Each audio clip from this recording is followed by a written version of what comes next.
le média, les experts.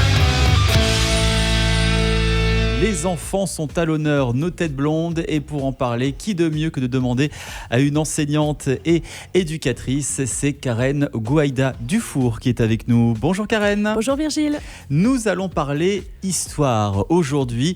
Plus un enfant prendra plaisir à lire, plus il arrivera à se projeter dans un monde imaginaire à travers de nombreuses histoires. C'est vrai que lorsque j'étais petit, j'avais mon institutrice qui me lisait une histoire le mercredi matin. On prenait beaucoup de plaisir, toute la classe, tous ensemble, à écouter une histoire. Alors tout d'abord, à quoi ça sert de lire des histoires aux enfants ?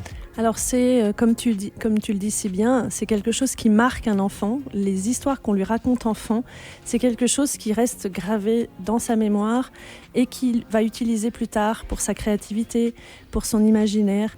Et évidemment, c'est aussi un moment privilégié. Tu te souviens de ton institutrice. Oui. Si c'est le parent tous les soirs qui raconte une histoire, c'est quelque chose qui marque un enfant. Et je parle de ça il y a plus de 20 ans quand même, donc ça date déjà il y a un grand moment. Et je pense que d'ailleurs les enfants, lorsqu'on leur raconte une histoire, ils se mettent plus facilement dans ce monde imaginaire qu'un adulte, parce qu'un enfant, encore, on peut, entre guillemets, lui faire croire beaucoup de choses. On est encore un petit peu insouciant lorsque nous sommes petits, alors qu'un adulte, on est déjà plus dans la réalité, dans des codes, donc peut-être qu'on sera moins attentif à l'histoire, non ?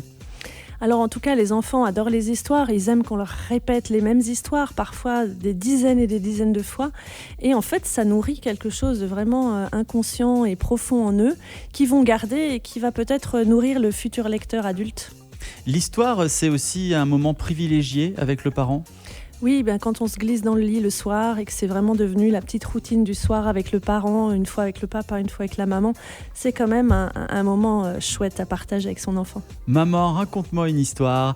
D'ailleurs, on a des histoires que l'on adore et c'est souvent la même histoire que l'on aime écouter parfois de la bouche des parents, parce que on prend toujours du plaisir à rentrer dans cette même histoire. C'est souvent le cas, les enfants aiment qu'on leur raconte les mêmes histoires. Exactement, et ça peut durer pendant des années. On peut vraiment prendre le plaisir de lire des histoires avec ses enfants jusqu'à un certain âge, même quand ils sont lecteurs.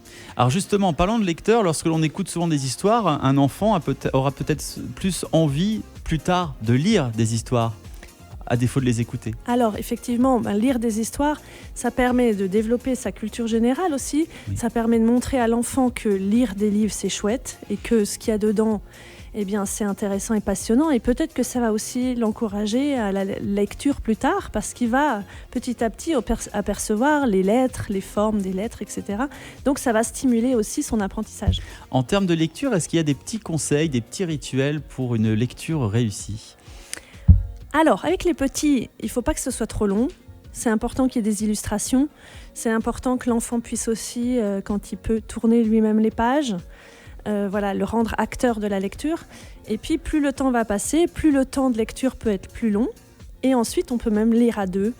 Et quand l'enfant commence à apprendre à lire, il peut choisir un mot. Il existe aussi des collections de lecture, par exemple, où l'enfant peut lire La Petite Bulle et l'adulte lit la suite de l'histoire, et c'est ce que disent les personnages que l'enfant va découvrir.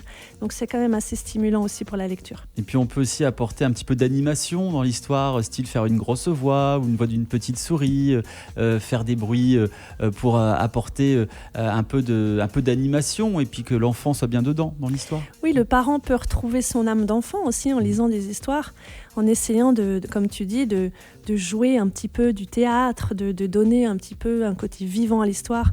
Et souvent, les histoires pour enfants sont quand même bien ficelées, donc l'enfant a du plaisir, mais l'adulte aussi a du plaisir à lire. Donc, lisons des histoires aux enfants, c'est bénéfique pour tout le monde. Merci beaucoup, Karen Gouaïda Dufour, d'avoir été avec nous. On a passé un bon moment et puis on se retrouve la semaine prochaine pour d'autres questions sur le monde de la parentalité. On vous souhaite une belle soirée. À bientôt, Virgile, au revoir. Aime le média où tu veux, quand tu veux.